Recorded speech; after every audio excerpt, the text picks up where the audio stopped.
Florence gritted her teeth and pressed her back against the wall as another wave of pain surged through her. She had wedged herself into the corner, knees drawn up, breath ragged, her hands clenched into the fraying fabric of her skirts. The room was dim, just a flicker of lantern light bobbing in the far corner and the shadows it failed to keep at bay. The hearth was empty, the fire long dead. She was alone. Thomas had gone silent 2 days before, left in the morning with his rifle and his disgust, and when he'd returned, it was only to bark that he'd done enough. He didn't look at her belly, didn't ask if she needed anything, just sat at the table and drank, his eyes like muddy ice, until he fell asleep in the chair, boots still on, hat over his face. He hadn't spoken since. Now, Florence bore down, jaw trembling. The pain split through her like lightning over the plains, and she screamed, a sound swallowed by the blizzard outside. She thought of her mother's voice, long gone now, soft, warm, shaped like safety. Her mother had once told her childbirth was like walking through a burning door to meet someone worth the fire. But the flames here were cold and silent. And she walked alone. Then it happened. A slip, a tear, a gasp, and then life. Cry, small but sure. A child, red and wrinkled and new, rested between her shaking knees. Florence sobbed and laughed in the same breath, shoulders racked with relief and disbelief. Her hands moved without thought, wrapping the child in the rough wool she'd prepared days before. Her fingers trembled as they traced the child's face. A girl. Of course it would be a girl. No one else could have made it through that storm. The door creaked open. Wind howled through the cabin like an old curse. Thomas stood there, shoulders hunched, snow on his hat, a half-drunk bottle swinging from one hand. He stepped in, eyes sweeping the room until they landed on the child. He didn't move closer. "It's a girl," Florence whispered, not as apology, not as explanation, but simply because the truth had weight. She looked up at him. "She's healthy." Thomas stared. A beat passed. Then another. He took a swig from the bottle and spat into the fireless hearth. "No good to me," he muttered, not to her, not really to anyone, and turned away. Florence's mouth opened, but no sound came. Her daughter mewled softly in her arms, nudging for warmth. She pulled the baby tighter against her chest, felt the small heartbeat against her own. Thomas stepped outside again, the door slamming behind him. She thought that was the end of it. But it wasn't. An hour later he returned, face shadowed and mouth set like a dried-up riverbed. "You'll go," he said. "Tonight." She thought she had misheard. "What?" "I won't have a useless mouth eating through winter. You and the brat. Go." Her voice cracked. "It's snowing. We'll die out there." "That ain't my worry," he said, turning his back. "You'd throw out your own child?" He didn't answer. He only dropped a torn satchel on the floor, its leather stiff from disuse. Inside was a heel of bread and an old blanket. Florence stood slowly, her body still reeling from birth, legs weak and slick with blood. Her arms tightened around the baby, whose cries had gone quiet now, as if even she knew pleading was pointless. Florence's heart didn't shatter. It had already done that long ago. What she felt now was colder than grief. She wrapped her shawl around them both, tied the satchel to her shoulder, and stepped into the storm. Snow swallowed her whole. The wind screamed, tore at her dress, pulled at the baby's covering. She bent into it and walked, one step at a time, each footfall a silent protest against every man who had ever called her fragile. She had no plan, no map. The town was miles behind them, the wild country ahead. But she remembered seeing a stream once, not far from the woods where the deer moved in stillness. Maybe she could find shelter there. Maybe the rocks would offer a lean-to. Maybe the cold would be kinder than the man who sent her into it. Her vision blurred. Whether from pain or snow, she didn't know. Her knees buckled once. Then twice. The baby whimpered. Florence pressed her lips to the child's forehead. "I'm here," she murmured. "I'm here, my love." Hours, minutes, eternities passed. The sky was a sheet of iron. Her breath came shallower. The baby was quiet again, dangerously so. Florence knew what cold could do to little lungs. Then, finally, her body gave. She crumpled near a bend in the frozen creek, the baby tucked in her coat, her own arms the last barrier between life and loss. She couldn't feel her fingers, couldn't feel her legs. The snow settled on her shoulders like a burial shroud. She looked up at the sky, saw nothing but gray. She thought of how stories always spoke of light and death, of angels or warmth or voices. But all she saw was snow. Still, she smiled, because the child was here. And the child had known love, even if only for one day. Her eyelids fluttered. The wind howled louder, or maybe it was her ears giving in. The edges of the world frayed. She whispered to the baby, not knowing if she would be heard. "You are not nothing. You are the best thing I've ever done." Then, something. A sound. Footsteps. Soft but deliberate. Not the crunch of a heavy boot, but the glide of moccasins on snow. A figure moved out of the woods, tall and wrapped in buffalo hide, a bow strapped across his back. His hair was long, tied at the nape with leather. His eyes swept the landscape like he could read it like a book. And he paused when he saw her. He didn't shout, didn't run. He knelt. For a moment, Florence thought she was imagining him, some spirit come to carry her off. But then warm hands gently lifted the baby from her arms, and another pressed against her neck, checking for the pulse of someone not yet dead. He spoke in Lakota, low and rhythmic. She didn't understand the words, but she understood the voice. He wrapped them in fur, drew them close, and lit a fire from sticks as if born from the snow itself. Florence stared up at him, her lips barely able to form sound. "Why?" she croaked, voice brittle as glass. He met her gaze. His voice, when he spoke in English, was soft as smoke. "Because you're still breathing." The flames crackled between them.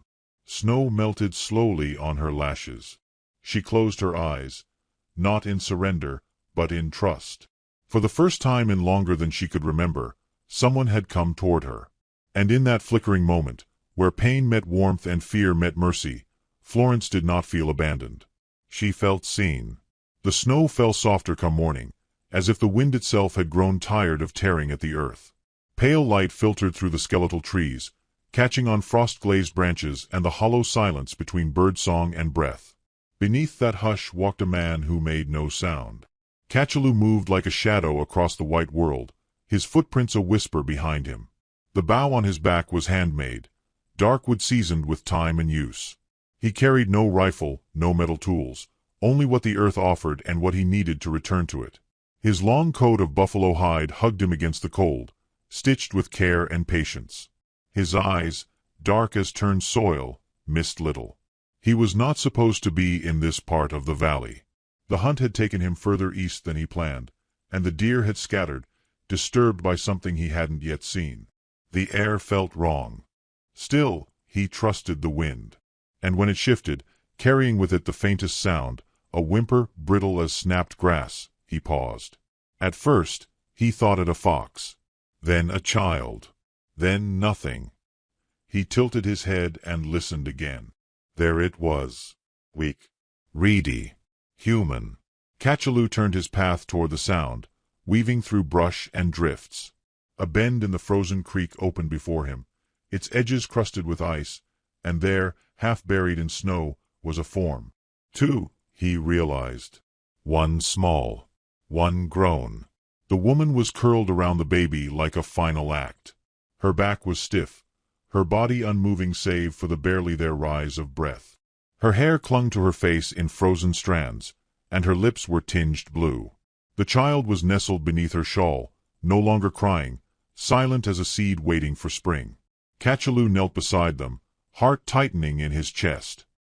He saw no tracks leading to this place, only faint depressions where she must have stumbled, dragging herself forward, birthing pain into motion. She had not come far, but she had come far enough to die. He brushed snow from her face with the back of his hand, gentle as a leaf touching water. The woman's skin was cold but not empty. She was alive. He reached for the child next, pressing fingers to the tiny chest. A pulse. Slow, but there. There were words he could have spoken. Prayers. Warnings. Comforts. But he kept them inside. Words were a sacred thing, and he had learned not to waste them.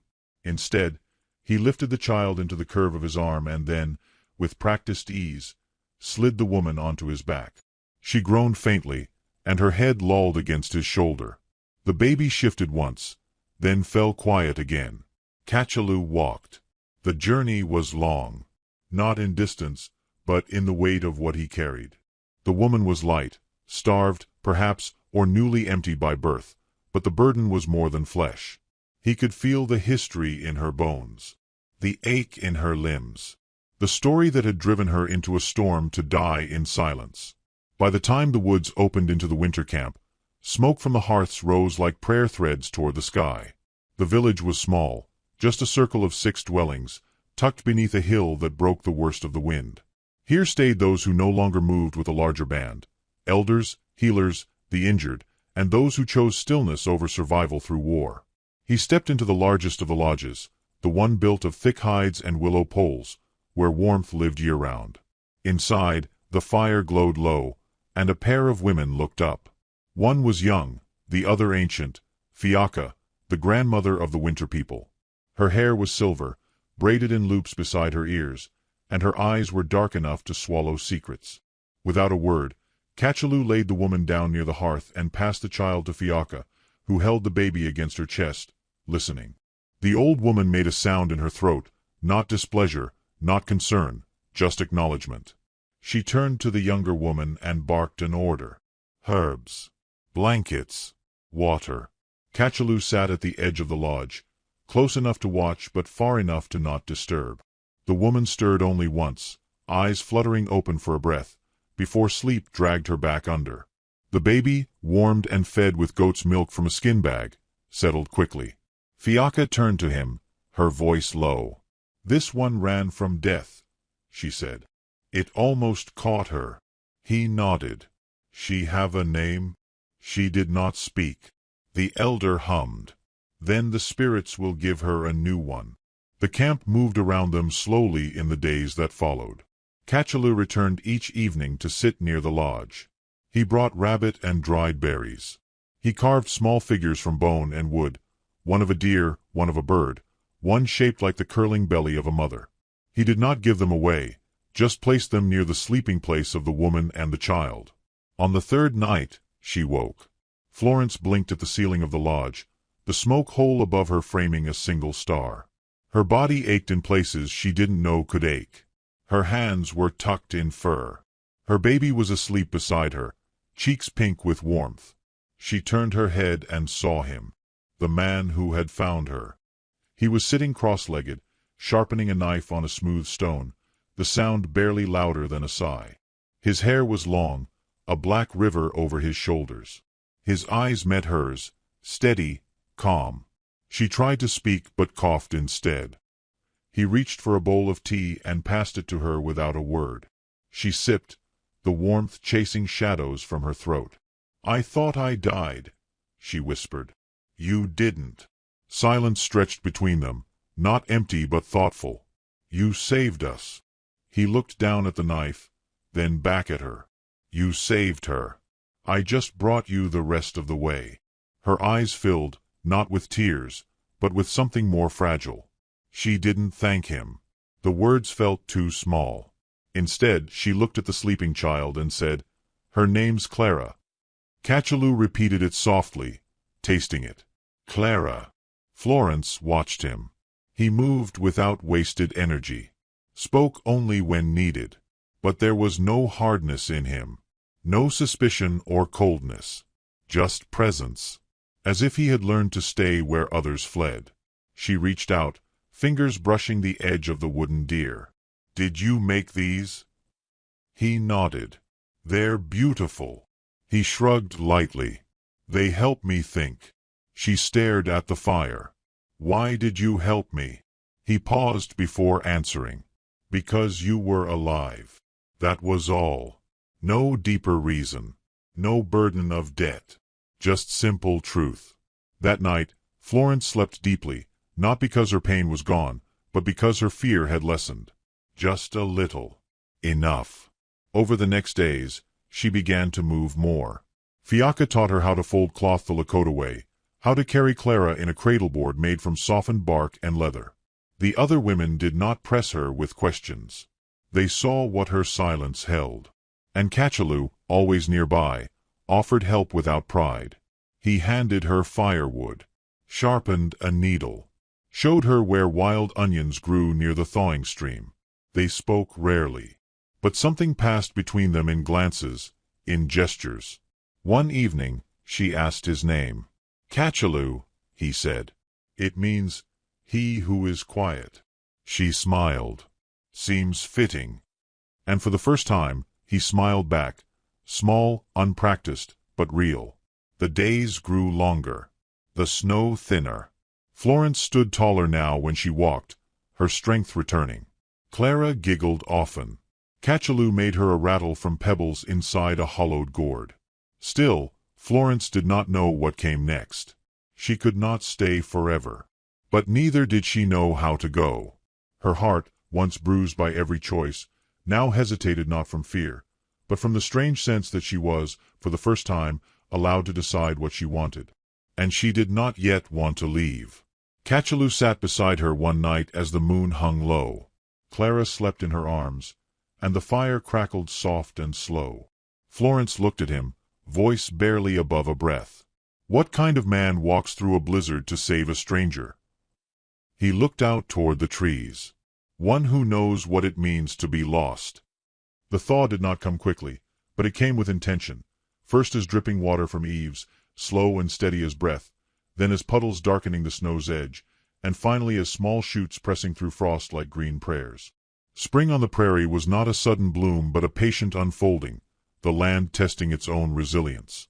Florence felt the same change stirring in herself, though she did not speak of it. She simply rose earlier each morning, her muscles less stiff, her gait more sure.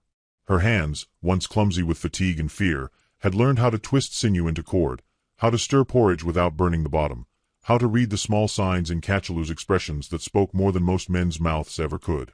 She had not meant to stay so long. At first, it had been survival. Then it was gratitude. Then it became something else she couldn't yet name. Clara thrived among the Lakota. She was passed from arm to arm like a blessing.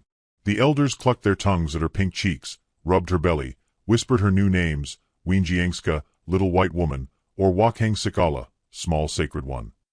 Florence had worried at first that her presence, and Clara's, might not be welcome. But the people here did not treat her as an outsider. They treated her as someone who had simply arrived late to the circle. Cachalou remained constant.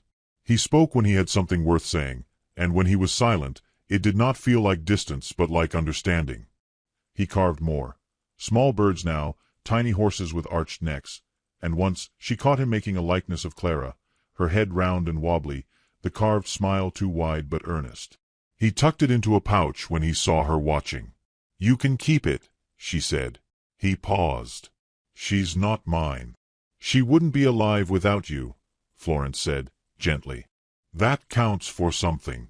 He didn't respond, not right away. Later that night, she found the carving tucked beside the woven basket that held Clara's swaddles. They shared little rituals without realizing it. She made tea in the mornings. He brought herbs without being asked. He sat near when Clara cried too long, letting his stillness calm them both. She mended a tear in his coat without ceremony.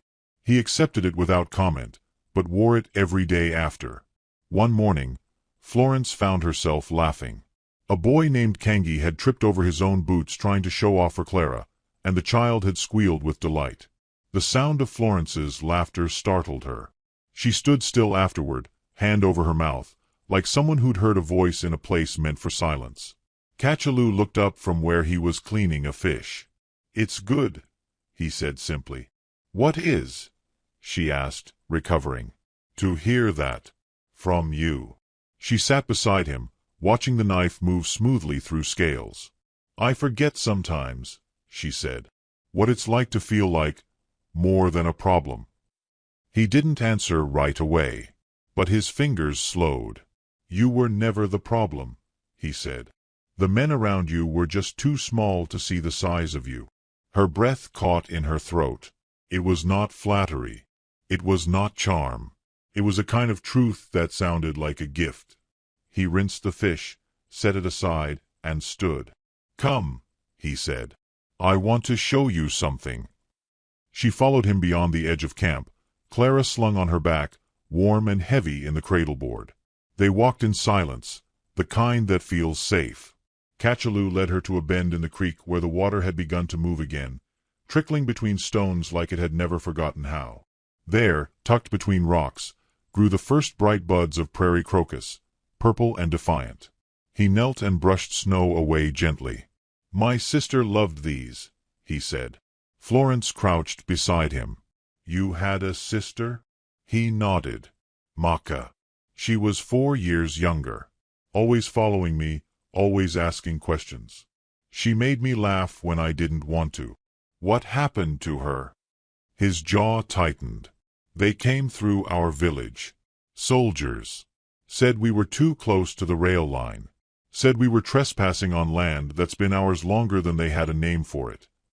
His voice was quiet, but not weak. Maka ran. They shot her anyway. Florence said nothing for a long time. Her hands rested over Clara's sleeping back. I'm so sorry, she finally said. Cachalou's eyes were on the crocus.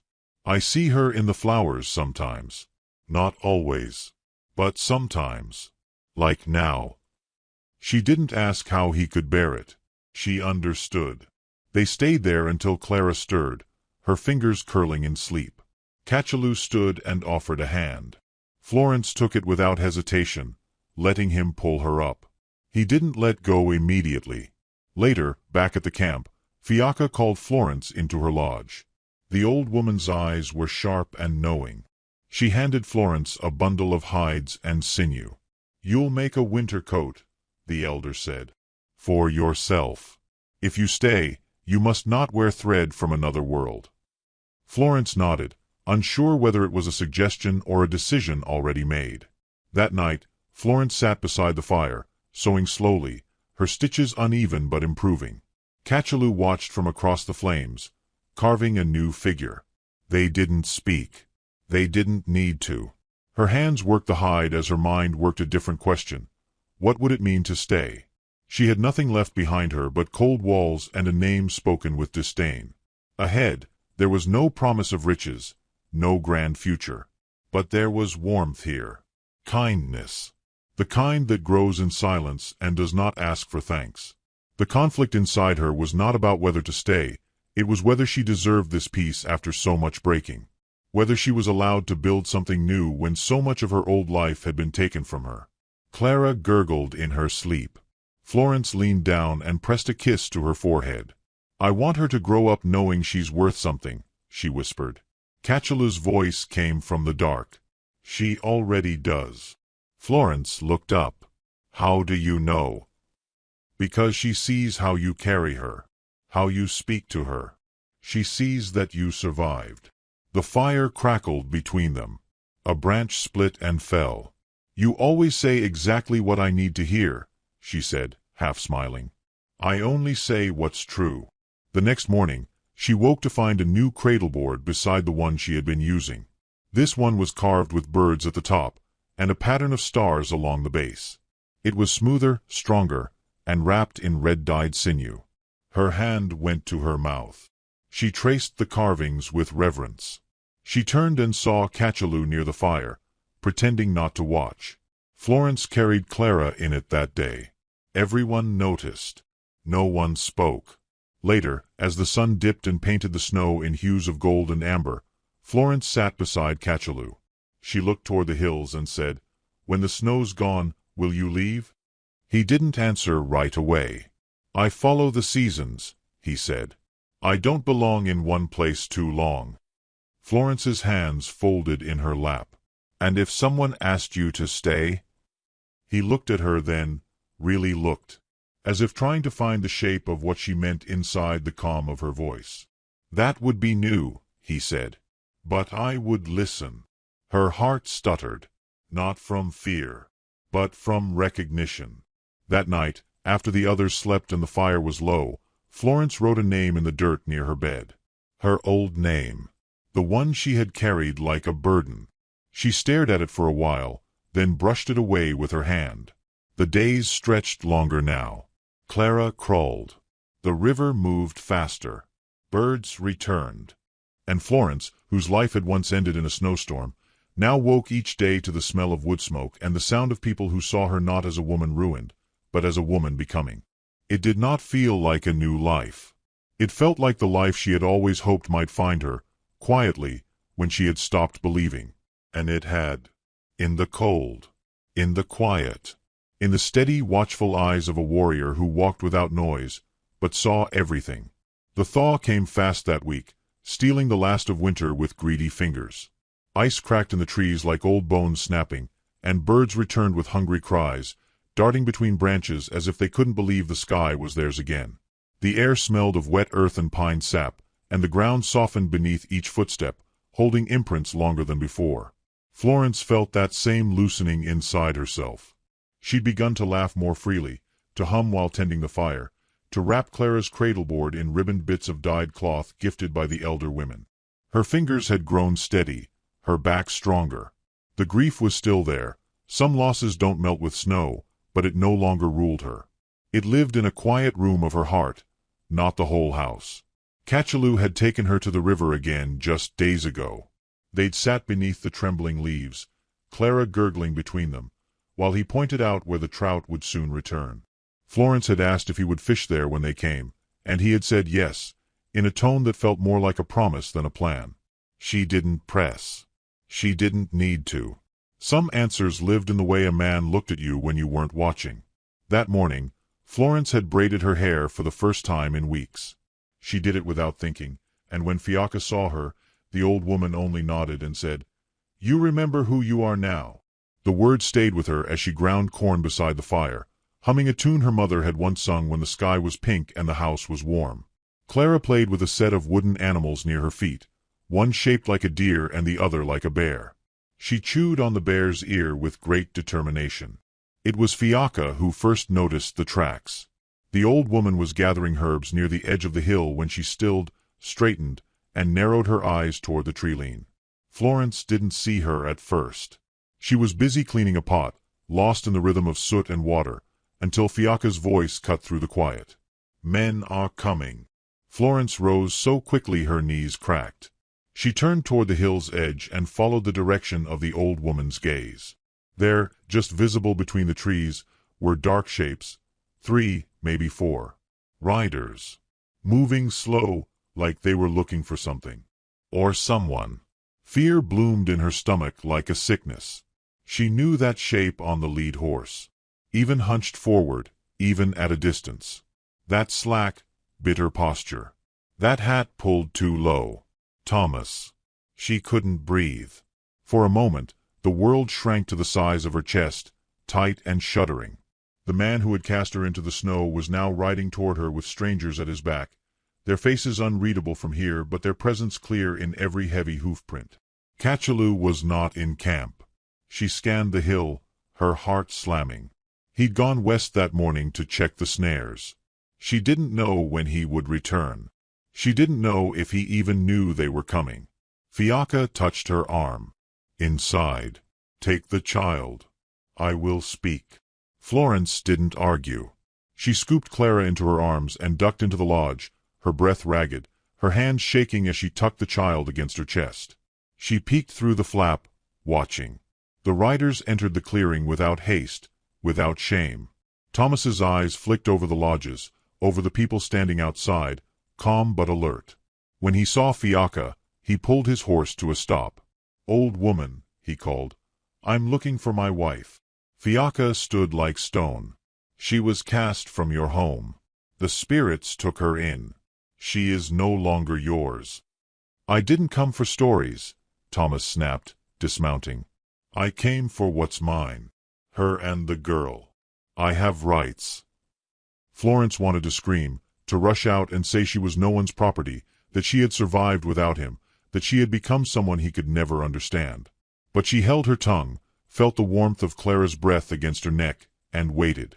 Another man dismounted, a broad-shouldered one with a scar across his chin. He looked around like he was measuring the village for something. Not people. Value. Can't see how they live like this, he muttered. One of the other men laughed. Thomas turned back to Fiacca. If you don't hand them over, we'll take them. You don't want trouble. Florence saw the old woman lift her chin. Trouble already came when you threw blood into the snow. We only picked it up. Thomas stepped forward. I got law on my side. Fiacca did not move. You have weakness. And cowardice. The law does not change that. The man with the scar stepped forward, hand brushing his belt. We ain't gonna argue with a bunch of savages. Florence stood, clutching Clara. She could not stay hidden if this turned to blood. Just as she took a step toward the lodge flap, a voice rang out across the camp. Put your hand down. Cachalou. He came from behind them, his stride measured, his bow slung across his shoulder. He walked with the calm of someone who knew every eye was watching and feared none of them. The men turned. You must be the one who stole her, Thomas said, sneering. Makes sense. Redskin like you probably couldn't resist. Cachalou didn't flinch. He kept walking until he stood between the men and the lodge where Florence waited. I found a mother and child freezing to death, he said. I gave them fire. That is not theft. She's my wife, Thomas barked. She was your wife, Cachalou replied, voice quiet. Until you sent her into the storm. Thomas's face twisted. You think you can just keep her? Like a prize. She's not a prize, Cachalou said. She's a person. Florence stepped out then, Clara wrapped tightly against her. She stood behind Cachalou, but not hidden. Her voice was clear. I will not go with you. Thomas turned toward her, mouth open. You have no rights here, she said. Not over me. Not over Clara. You left us to die. You're my wife, he shouted. No, she said. I was. Until you became something no man should ever be. She stepped forward then, next to Cachalou. The entire village had gathered in a wide ring, not hostile, but solid. Present. Fiacca spoke again. She chooses her own path now. You have no say in it. Thomas's face colored with rage, but the others with him shifted uncomfortably. The scarred man muttered something and turned toward his horse. The others followed. Thomas looked at Florence one last time. His eyes were empty, not with sorrow, not with guilt, but with the dull absence of someone who had never truly seen the people around him. You'll regret this, he said, mounting his horse. Florence didn't respond. Neither did Cachalou. The riders turned, retreated into the trees. The snow still held their hoofprints long after they were gone. Cachalou stood beside her for a long moment. Neither of them spoke. Then Florence turned to him. You didn't have to stand between us. I didn't, he said. I stood with you. Fiacca approached them and placed a hand on Clara's back.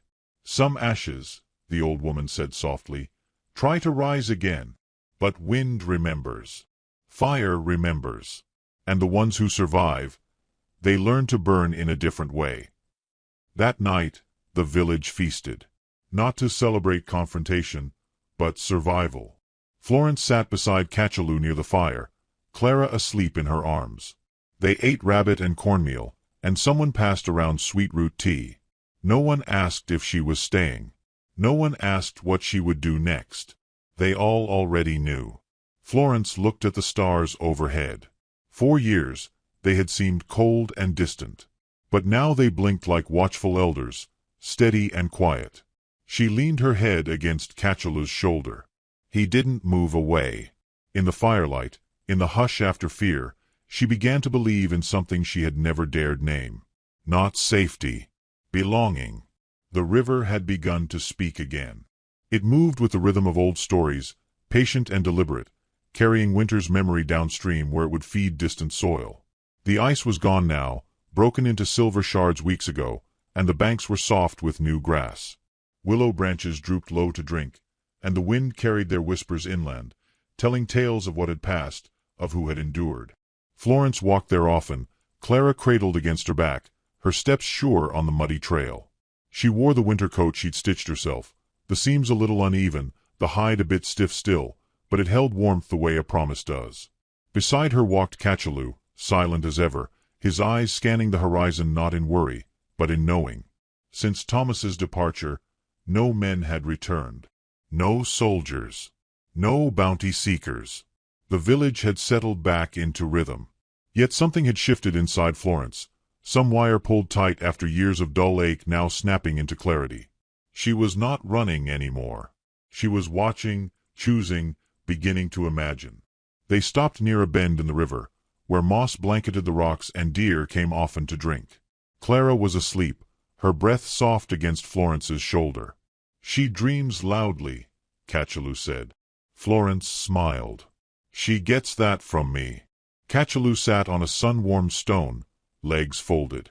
He reached for a flat piece of driftwood and began carving again, slow and precise. "Does it help?" she asked, settling beside him. He didn't look up. "Yes." The hands remember things the heart cannot yet explain. They sat in silence, the kind that grows only between people who do not need to prove anything to each other. The air smelled of green things and running water. Birds called from high branches. "You could go, you know," she said after a time. "Now that the snow is gone. You could follow the herd, return to your people."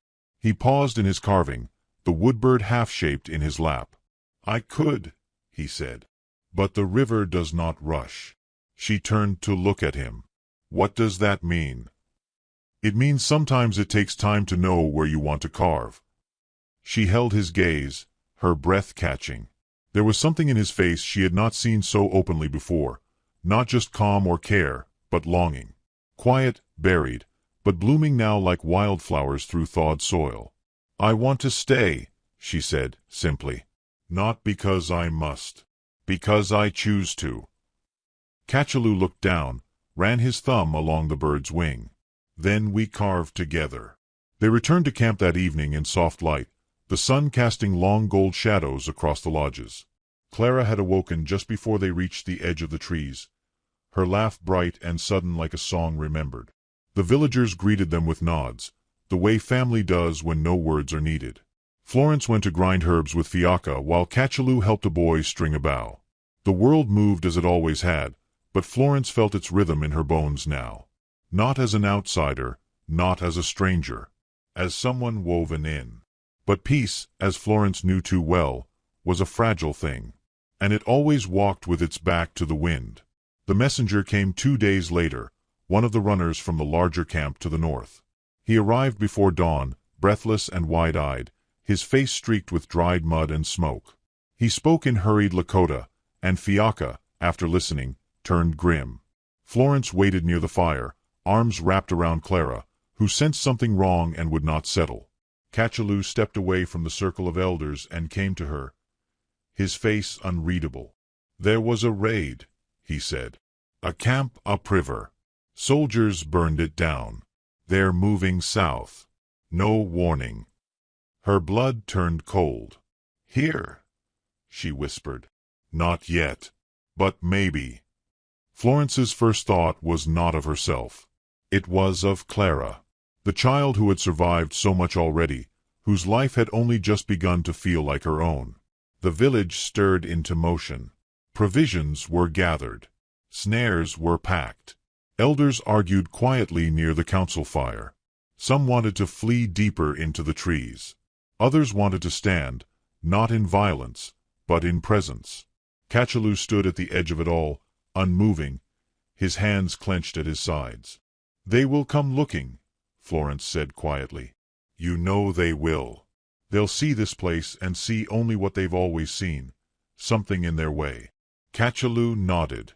"I won't let Clara be taken," she said, her voice breaking. "You won't have to," he replied. That night, as dusk slipped into violet, Florence sat with Fiacca beside the fire. "I cannot run again," she said. "You do not have to run," the old woman answered. You just have to root. Florence looked down at her child, who slept with her mouth open, tiny hand curled into the hide of her mother's coat. I want to protect her, she said. Then you must become stone and wind, soft in love, but unmovable in purpose. Florence did not sleep that night. She lay awake beside Cachalou, listening to the way his breath moved like the trees, slow, deep, grounded. Just before the first pink of dawn, she leaned in close and whispered, "If they come, I won't hide." "I know," he whispered back. And when the sun rose, it rose on a village not afraid, but ready. The soldiers came at midday, 4 of them, riding hard and loud, as if noise could justify intrusion. Their uniforms were dirted, their eyes bloodshot. One of them wore a badge. Another had a whip tied to his saddle. They halted at the edge of the camp, boots crunching dry beneath them. The villagers stood in silence. No weapons, no raised hands, just presence. The lead soldier stepped forward. "We're looking for a white woman and child," he said, not even pretending courtesy. "Ran off from her husband.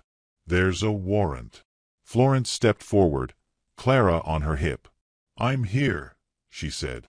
"And I ran from no one. I was cast out." The man sneered. "Don't matter. She's his. You're aiding fugitives. This here's federal land." "No," Cachalou said, stepping up beside her. "This is elder land. Fire land. And you don't speak for the earth." The soldier spat. "You want to be a hero, savage?" "No," Cachalou said, calm. "Only a witness." A standoff followed, not of weapons, but of will. Florence stepped past him, holding Clara high, her eyes hard as flint. "You'll have to take her from me," she said. The soldier blinked. "What?" "If you want her, you'll have to pry her from my arms. You'll have to strike a woman holding a child in front of every soul here. You'll have to live with that weight." The wind moved. The camp stood silent. The soldier looked around, saw faces not of fear, but of certainty. Cachalou beside her, unflinching. Fiacca, eyes blazing like coals. Even the children stood still, unmoved. The man cursed under his breath. He turned his horse. "We'll report this," he growled. "Then speak truly," Cachalou said. "Tell them a mother chose her child. Tell them a woman did not bend." They rode away. No blood spilled. But something larger was claimed that day. Florence wept afterward, not in fear or relief, but in release. Cachalou held her while she trembled. Clara pressed between them, warm and safe. And when the wind settled, when the sun lowered once more behind the ridges, Florence stepped to the river alone and knelt. She scooped up a smooth stone, held it in her palm, and whispered her old name to it. Then she placed it in the current. The water carried it away without a ripple. When she returned to the camp, she did not speak of it. But the next morning, she tied a string of woven grass around her wrist, made not of thread from her old life, but from the land she now called home. Cachalou saw it, said nothing, only placed a matching one on his own wrist. And so the woman who had been cast into snow now stood where spring rose from thaw, her roots deep, her fire steady. The river did not rush, but it carved. James Watson rode through it like a man used to solitude. He didn't fight the cold, didn't grumble or curse the wind. His coat was worn at the shoulders, and his gloves were patched with canvas, but he rode like time couldn't touch him. The roan beneath him steamed at the mouth and moved steady over snow-caked ruts, hooves muffled by frost. In his saddlebag was a length of rope and a tin of tobacco. And in his mind, only the thought of the horse he was meant to buy and the long ride back home before the trail iced over for good. The Boyd Ranch sat at the end of a forgotten road, where the land slumped tired into a gully and the barns leaned like drunks against the dark. The house had no smoke from the chimney. The fences were broken in places, patched with scrap wood and rusting wire. James guided his horse around the sagging gate and tapped twice on the post with the back of his glove. That was all the welcome the place deserved. A shape moved behind the slatted window. Then the door creaked open. Merritt Boyd stood in the frame, lantern in hand, his face shadowed and stubbled, mouth pressed thin. He didn't say hello. "You come for the stallion," he said flatly, stepping back and jerking his chin toward the barn. "He's in the west stall. Still kickin'." "Mostly." James nodded once. He dismounted, tied the reins to a frostbitten post, and followed Boyd through the snow. The barn groaned in the wind, its boards weeping cold. Boyd shoved the door open with a boot. Inside, the air was damp and sweet with the scent of hay and old sweat. "Take a look," Boyd muttered, lifting the lantern. "Ain't what he used to be, but he'll move if pushed." The stallion stood restless in the corner stall, dark as molasses and stamped with snow-dried mud. His eyes flicked to James, nostrils flaring. James moved slow, the way you did around proud animals and wounded things. He stepped forward, let the horse sniff his knuckles. Behind him, Boyd spat in the dirt and shuffled back toward the door. "I'll be inside. Holler if you want him," he muttered, leaving the lantern on a hook. The door thudded shut behind him. James exhaled into the cold. The stallion was strong enough, nothing a few months of oats and gentling couldn't fix. He stepped around the stall, tracing the beams with his eyes, more out of habit than need. Old habits die slow in a man who's lived long alone. That's when he heard it. A rustle. Not the sound of an animal shifting, but something softer. A breath, maybe. A scuff. He stilled. James turned toward the back of the barn. The last stall was half-shuttered, its boards warped with time, the latch hanging loose. No light reached back there. Just the faintest catch of shadow that moved wrong, like a whisper caught in the throat. He stepped closer. No sudden motions. Just one boot after another through the straw. When he reached the stall door, he paused. Let the quiet speak. Then gently, almost like an apology, he pulled the wood aside. She was curled in the hay, wrapped in a worn quilt that had seen better decades, her hair clinging to her face in strands. Her hands were bound at the wrists with a length of rope knotted raw. Her eyes met his without flinching. They were not wide with fear. They were not pleading. They were steady. She looked at him like a storm might look at a pine tree, not expecting shelter, just acknowledgement. James stared. The snow fell somewhere behind them, beyond the thick walls and wind-laced cracks. The horse behind him stomped once. She blinked slow, then tilted her chin toward her bound wrists like she was asking for nothing more than a favor between strangers. He crouched, tugged a knife from his belt. It wasn't quick. He was careful with knots, always had been. When the rope fell, she didn't move. "Name?" he asked quietly, more breath than sound. "Molly," she replied. Her voice was dry, but not cracked. "You." "James Watson."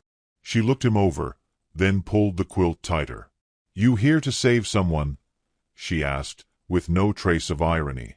"No," he said simply. "Just came for a horse."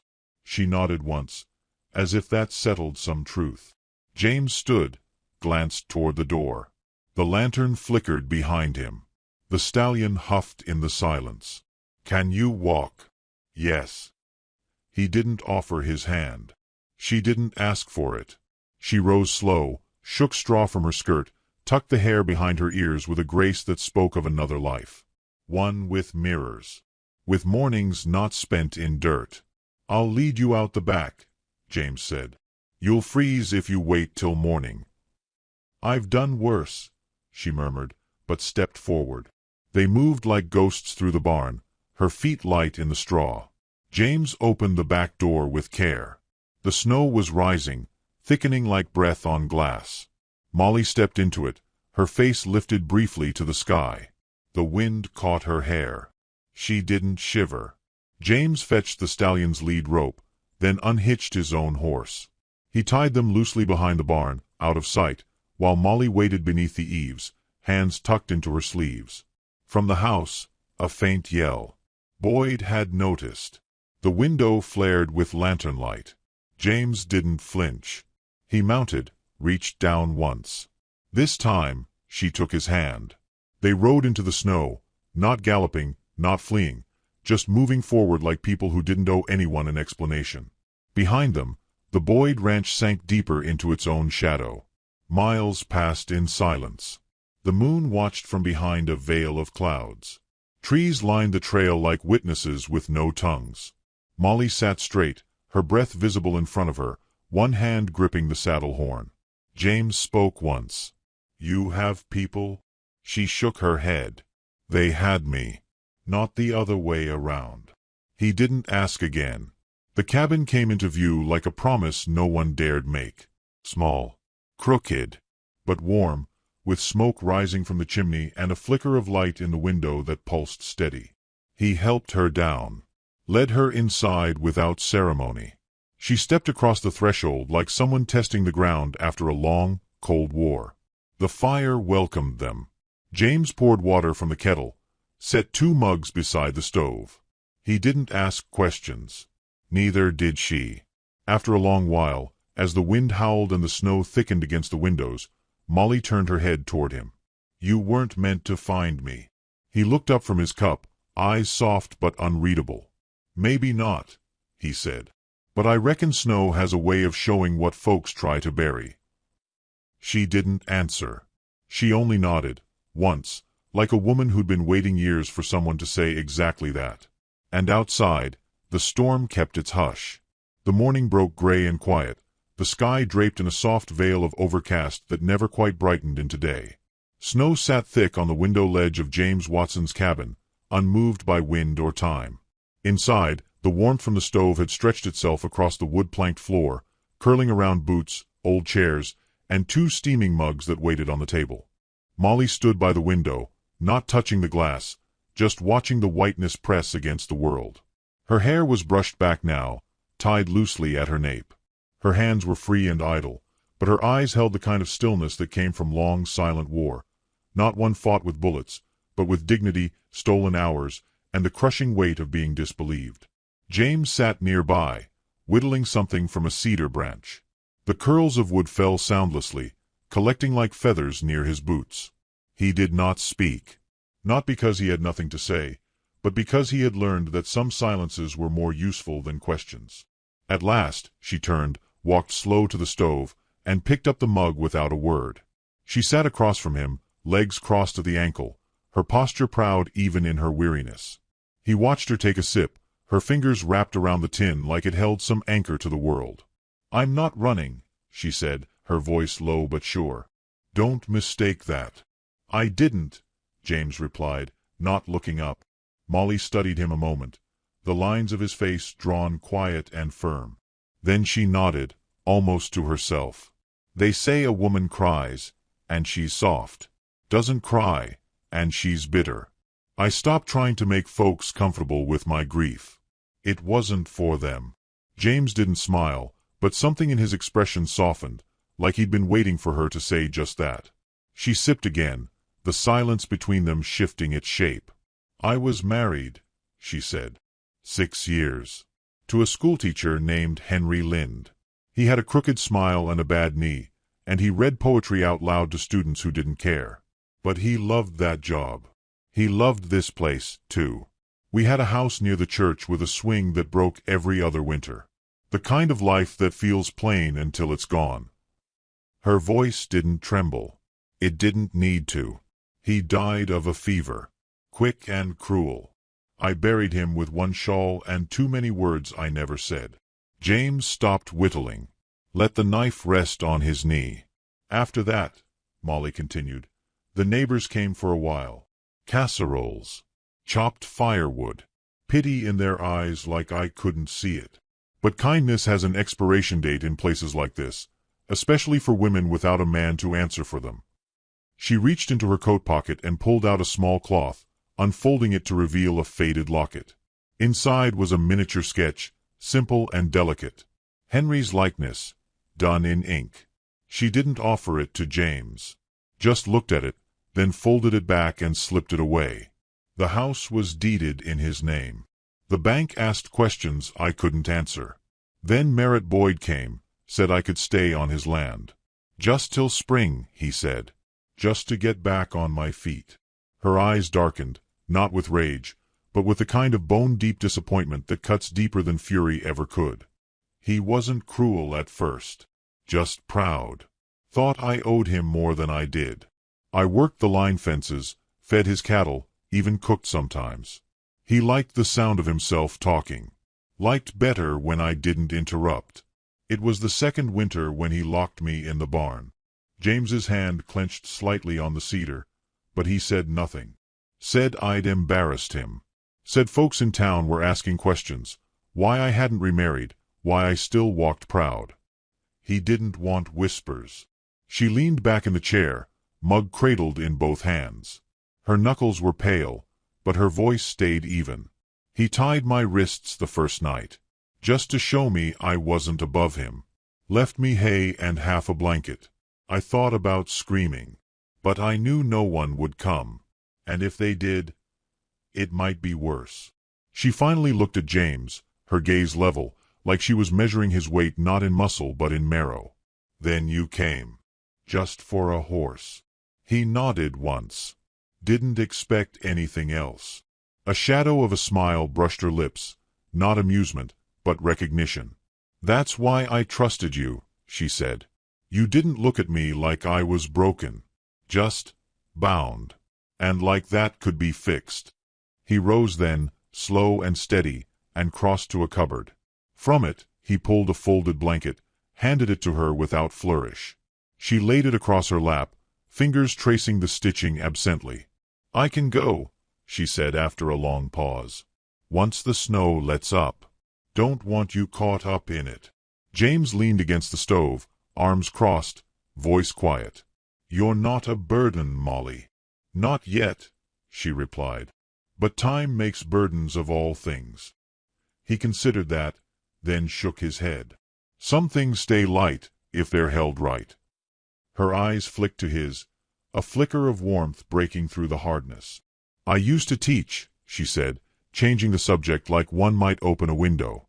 Before Henry passed. Little ones, mostly.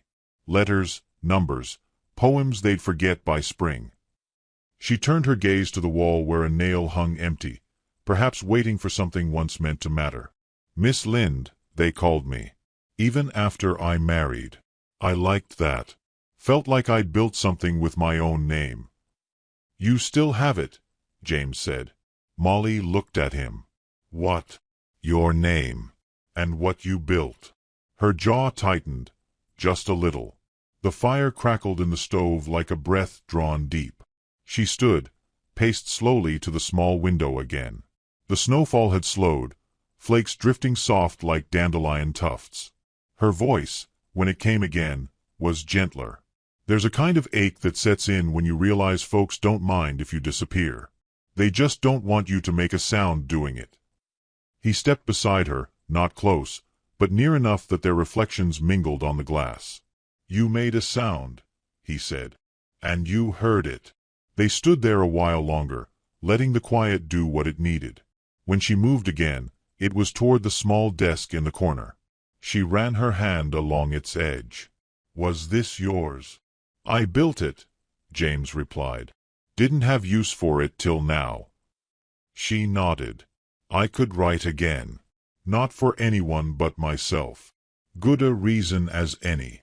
As the light outside turned to that soft blue-gray of coming dusk, Molly settled at the desk. James stoked the fire, then stepped out to split a little wood. Snow crunched under his boots, the cold brushing his face like an old habit. Inside, Molly opened a drawer, found a pencil nub and scrap paper. She began to write, slowly, as if testing muscle she hadn't used in years. When James returned, he paused in the doorway. Watched her in the glow of lamplight. Saw the slope of her shoulders, no longer curled inward. Saw the steadiness of her hand. She did not cry. And she did not need to. The snow continued to fall outside, soft as breath, erasing the old tracks, giving her a new road, one that started here. James Watson had lived alone long enough that the walls of his cabin had taken on the shape of silence. The way boots lined up by the door, never disturbed. The creak in the third floorboard that no one else ever stepped on. The rhythm of his days marked by the sun rising across the ridgeline and setting behind the same two pines. Even the stove had a hum to it he could time supper by. Now, There was another breath in the room. Another presence to catch in the corners of the eye. Molly didn't move loudly, didn't disturb the order of things. She simply filled the empty spaces like water poured into a cracked bowl. Quietly, precisely, with no apology. She swept the hearth without being asked. Pulled loose threads from the old quilt folded at the end of the bed. One morning, she sharpened his kitchen knives without a word and set them back in a clean row. She left no mark, and yet everything had shifted. He found himself listening for her steps, the whisper of her skirt, the scrape of a chair leg when she moved from desk to stove. It was not desire that stirred in him, not yet, not clearly, but something gentler. A steadiness, perhaps. The awareness that there was life beyond routine, and he had not known the shape of it until she mirrored it back to him. The days passed slow. Snow pinned them in, draped thick over the world like wool. The trail down the ridge had vanished. The woods were hushed. Even the crows had gone quiet. James spent the mornings mending gear or splitting wood, his breath fogging in the cold. Molly would read in the light of the window, shoulders wrapped in a shawl, the book sometimes resting closed in her lap while her thoughts traveled elsewhere. They talked little, but the words they did share were clean and necessary. One afternoon, he brought in a bundle of cedar branches and began sanding a rough board across his lap. Molly looked up from her notebook, pencil paused mid-thought. "What are you building?" He glanced at her, then at the wood. Something to sit by the window. A bench, maybe. Thought the sun hits just right there. She smiled faintly. "You make things to fit spaces." "I try," he said. "Wood doesn't like being forced." She set her pencil down. "Neither do people." He nodded. That was as much as needed saying. Later, when she rose to fetch tea, she found a small box on the kitchen shelf. A hand-carved thing, simple, with smooth edges and a lid that clicked closed just right. When she opened it, she found folded paper, a new pencil, and a cloth to keep them dry. She looked over at him. He didn't meet her eyes, just kept smoothing the bench leg with slow strokes. The night grew longer with each day. Darkness fell early now, thick and early as spilled ink. In the evenings, she would read aloud, just softly, without flourish. James didn't comment, just let the Watsons of her voice carry through the cabin while he tended the fire or sat with his hands clasped around his mug. Sometimes, when she paused, he'd ask a question about the characters, not because he didn't understand, but because he wanted to hear her explain. Her mind, he noticed, was exacting. Her memory strong. Her thoughts organized like drawers in a well-kept kitchen. Molly, for her part, began to watch him in small ways. Not with longing or fear, but with observation. She noted how he always rinsed his tools after sharpening them, how he folded his shirts before putting them away, how he never raised his voice, not even when startled. When he disagreed with her, he would simply say, "I see it different," and leave it there. There was something in that restraint that felt like safety. She'd spent too long under the weight of men who confused control with strength. And yet there was still a wall between them. An unspoken thing neither dared name. It was on the 6th morning, while James was shaving at the basin, that she asked without preamble, "Why are you alone?" He paused, blade poised near his jaw. He didn't look at her. Just wiped the razor on a cloth. Wasn't always. Molly didn't press. Just waited. He took his time before answering. Had a younger brother. Years back.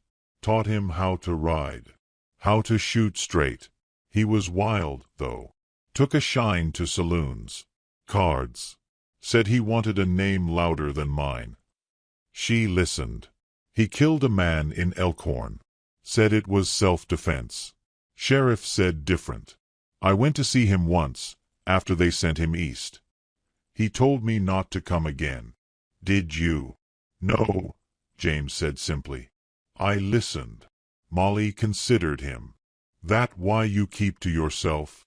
Part of it. She looked down. People always expect you to carry more than your own weight. Then blame you when it breaks your back. He met her gaze then. You know that too well. A silence passed between them that wasn't empty. Just full of understanding. That night, While the wind rattled the shutters and snow buried the front step another inch, Molly sat by the stove and watched the flames shift. Her notebook lay open, half filled with lines she hadn't meant to write. She spoke without turning. "I dreamt last night that I walked into a room full of people, and not one of them looked away." James was seated across the room, sharpening a blade with even strokes. He stopped. "What did they do?" "They smiled," she said, voice distant. "Like they were proud. Like they'd been waiting." He nodded. "Sounds like a good dream." She nodded too, slowly. "I don't remember the last time I felt wanted without cost," she said. James laid the blade aside. "You are not a debt to be paid." Her throat tightened. She didn't cry, but she looked toward him, and something in her eyes shimmered with quiet truth. The next morning, the snow finally let up. The sun broke through low and pale, lighting the cabin in gold. Molly pulled on her boots and stepped outside, her breath puffing before her like a lantern. She stood still for a long time, listening to the wind in the trees. When James stepped out beside her, she didn't move. "You thinking of going?" he asked. She didn't answer right away. Then, "Not yet. Not till I'm ready." He nodded. "Cabin's yours, as long as you need." She looked at him then, with a softness that was not surrender, but recognition. "Why?" He answered plainly. "Because you didn't ask to be saved. And because I don't mind being still with someone who remembers how to breathe." She smiled, just slightly, and turned back to the trees. That afternoon, she asked if he had spare boards. "I want to build something," she said. He raised a brow. "What kind of something?" "A shelf," she replied. "To hold the books I haven't written yet." He went to the shed without a word and brought back what she needed. For the next 2 hours, they worked side by side, him sawing, her sanding. It wasn't perfect, but it was sturdy, and she carved a small symbol into the back corner, a feather and a flame. James didn't ask what it meant. She didn't explain. That evening, he caught her humming while she chopped vegetables. He didn't mention it, but it stayed with him. Before they slept, Molly stood at the door, one hand on the frame. "Good night," she said. "Good night," he replied. Neither of them locked the door. Outside, the snow waited. But inside, something had shifted. Not a confession, not a vow, but the beginning of trust. They were not yet a pair. But they were no longer strangers. And somewhere in the dark, the stove's fire crackled on. The thaw began in whispers. A drip from the eaves. A soft shift in the snowpack. The wind grew less bitter, and the sun returned not with heat, but with promise.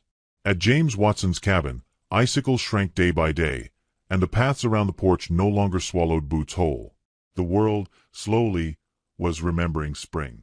Molly moved differently now. She walked with her shoulders open, her chin level. She no longer hesitated at the door or lingered before speaking. Her hands were busy, with writing, with tending seedlings James had nearly given up on, with washing the windows of a cabin she did not claim, yet slowly made her own. But the past, like winter, does not leave quietly. It lingers in the corners, beneath the skin, in the breath that catches before joy. It came one morning with hooves crunching the slush on the trail. James looked up from chopping kindling to see 3 riders approaching. The lead horse bore Merritt Boyd, swaying slightly in the saddle like a man who drank to forget that he'd already been forgotten. The 2 others were less familiar, but the shape of them told the truth. The kind of men who followed bluster, not purpose. Molly had been by the well, drawing water. She saw them as James did, and her hands gripped the rope tighter. But she did not flinch. She did not step back. She stood where she was. James moved to meet them halfway. "Didn't expect guests," he said, voice steady. Merritt dismounted clumsily, landing with a grunt. His face was pink with cold and drink, nose red-veined, mouth pulled into a mockery of a smile. "Well, hell, Watson. I didn't expect my charity to be stolen neither. Figured I'd come collect what's mine." James's jaw tensed, but he said nothing. Merritt's eyes slid to Molly. He tipped his hat, though the gesture lacked even a scrap of manners. "Molly, you look well fed. Rested. Nice how some folks land on their feet." She didn't move. Her gaze held no hatred, only that same quiet defiance that had kept her breathing through ropes and darkness. "I was never yours, Merritt," she said. "And you never gave me anything I didn't earn." Merritt's face twitched, a storm building behind his smirk. "You ungrateful." James stepped forward, his tone iron. "Say what you came to say." The man beside Merritt shifted in his saddle. "Word is, there's a warrant. She stole from him. Took silver, a deed. Thought maybe she ran off with more than a change of clothes." James looked from one face to the next. He didn't raise his voice. Didn't reach for his belt. He simply asked, "Where's the warrant?" The men hesitated. Merritt pulled a crumpled paper from his coat and tossed it toward the ground. "Sheriff's mark. Said we could bring her in for questioning. That's all." Molly stepped forward then, shoulders square. She looked at James first. "It's all right," she said. "I'll go. You don't owe them anything." "I know. But I won't hide from lies. Not anymore." James didn't try to stop her. Instead, he walked beside her, hand resting calmly near his sidearm but not reaching for it. "Not yet." He helped her onto his horse, silent but firm. When the party rode off toward town, he followed on foot, slow and watchful, the cold wind trailing behind him like an old warning. The ride was long, and the sky turned the color of bruised fruit. They arrived at the sheriff's office near dusk, where the oil lamps flickered and the streets bore more slush than dust. The sheriff was a middle-aged man with a face full of creases and eyes that didn't like to meet trouble directly. He looked up as they entered, blinking. "Well now. Merritt said you'd be along." Molly stepped forward. "You said you wanted questions answered. Ask." The sheriff cleared his throat, shifting in his chair. "Just want to get things sorted. Mr. Boyd says you were staying on his land, then took off with some of his belongings. Paperwork's thin, but I'm obliged to look into it." James entered behind them, nodding once at the sheriff. "You planning to hold her?" The sheriff rubbed his jaw. "No charges yet. Just questions. She's free to stay in town until we clear it." Molly tilted her head. "So not under arrest?" "No, ma'am." "Then I'll stay with the widow at the edge of town," she said, voice like glass wrapped in velvet. "Mrs. Fenton. She'll take me in for a few nights." James didn't argue. He simply walked her to the porch of the old schoolhouse where Mrs. Fenton lived, then stood back while Molly knocked and was welcomed in. No words were exchanged between them, just a glance, his steady, hers resolved. Town wasn't kind to her. Whispers rose like dust in dry heat. Men stared too long. Women looked away. The past had grown legs and mouths, and it walked behind her wherever she went. Still, Molly held her head high. She returned to the schoolhouse the next day, dusted its steps, mended its door. People watched her work, but no one offered help. That night, something darker bloomed. Smoke rolled through the street just before midnight. The schoolhouse, where she once taught, where she had found one sliver of belonging, was ablaze. Flames licked through the roof, boards snapping like bones. Molly stood barefoot in the snow, arms wrapped around herself, watching it burn. James was there before the bell had stopped ringing. He didn't ask what happened. He didn't ask who did it. He simply handed her his coat and said, "Come home." She didn't argue. The ride back was quiet. The moon carved silver shapes across the snow, and the trail wound familiar again beneath the hooves of his horse. She said nothing, but her fingers curled tighter in the reins with every step. Back in the cabin, she stood by the hearth while James made tea. Her hair was damp with snowmelt, cheeks flushed but unreadable. "They want to erase me," she said at last. "Burn what they can't control." James stirred the fire, then sat across from her. "They're afraid of what you survived. I won't beg them to see me. You don't need to." She looked at him then, really looked. "You knew, didn't you? That Merritt wouldn't let go. I've seen men like him. Can't stand silence they don't control. Her voice dropped. He tied me up because I wouldn't smile when he spoke. Said a woman owed respect for protection. James's hands curled around his mug. Protection that asks for submission isn't protection. It's a bargain. Molly exhaled slow. And you don't bargain. I wait. She nodded. Then, with quiet resolve, let's not wait anymore. The next morning, she wrote a letter, clear, concise, stating her side of the story. She named what Merritt had done. She signed it with her full name, Molly Wren Lind. Then she took it to the sheriff herself. The sheriff read it twice, then sighed. If you want to press charges, it'll be a war. Molly didn't flinch. Let it be. News spread. Mrs. Fenton, silent till now, stepped forward to say Molly had never spoken of Merritt's charity, only his cruelty. A boy from town said he'd seen Merritt's men near the schoolhouse with oil cans. And another woman, one who once worked for the Boyds, said she'd been shoved 2 years ago. Whispers turned direction. Merritt came to the cabin 2 days later. Alone this time. His coat was clean, but his eyes wild. You think you're someone now? He spat. You think these people stand by you when it turns? James stood in the doorway. Molly was inside, not hiding, just waiting. I think, James said, you should leave.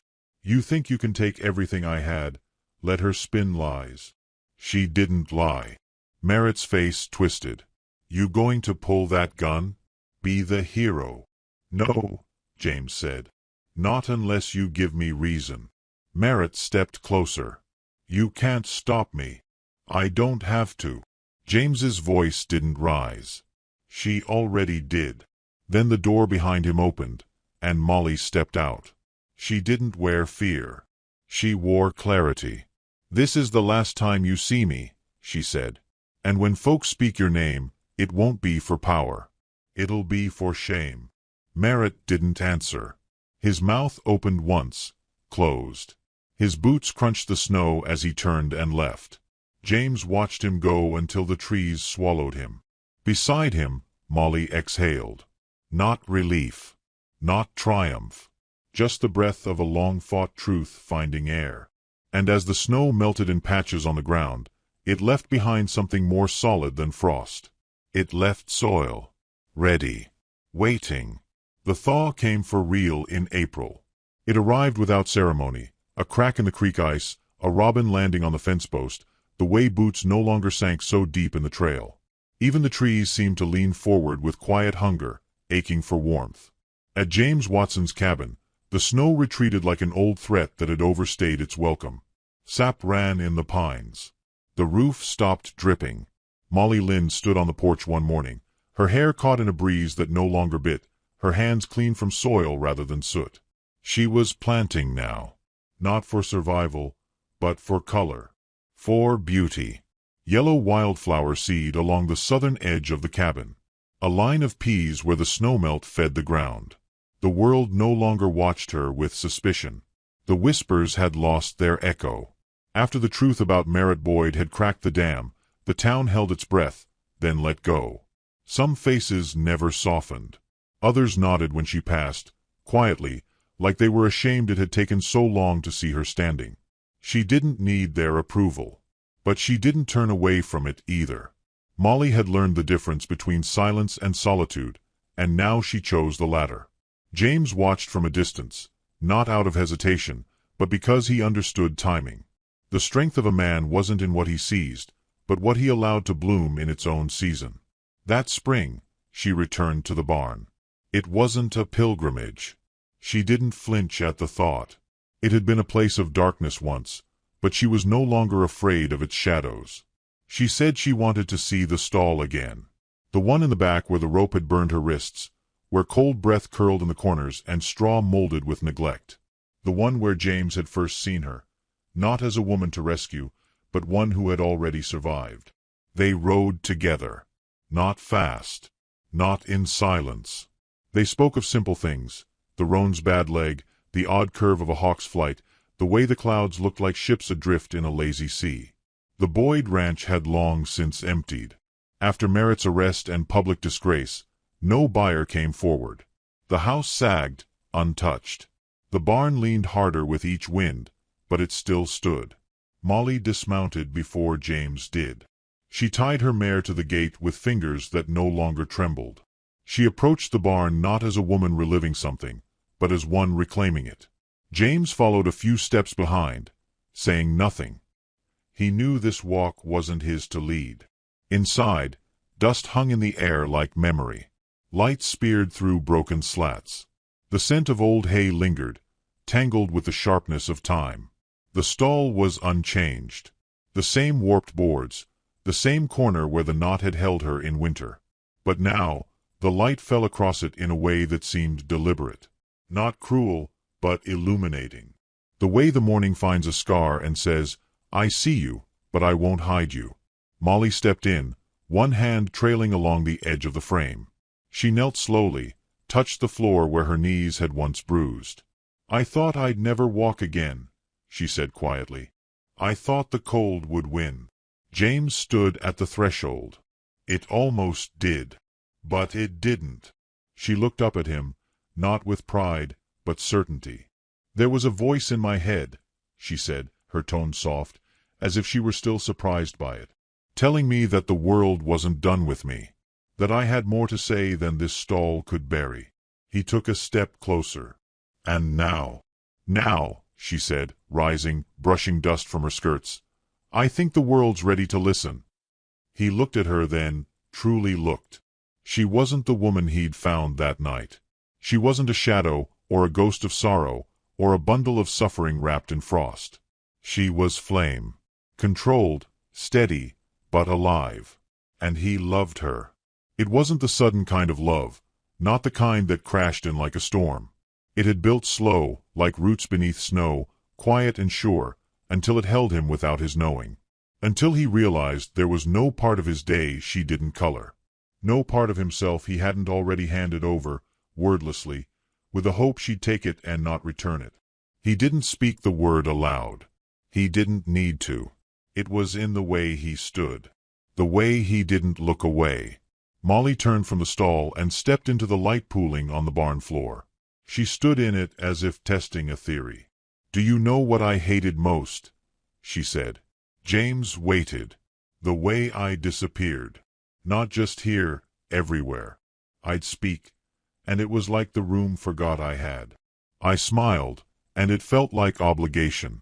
I cried, and it was inconvenience. You're not invisible now." "No, I'm not. And not because of their change of heart.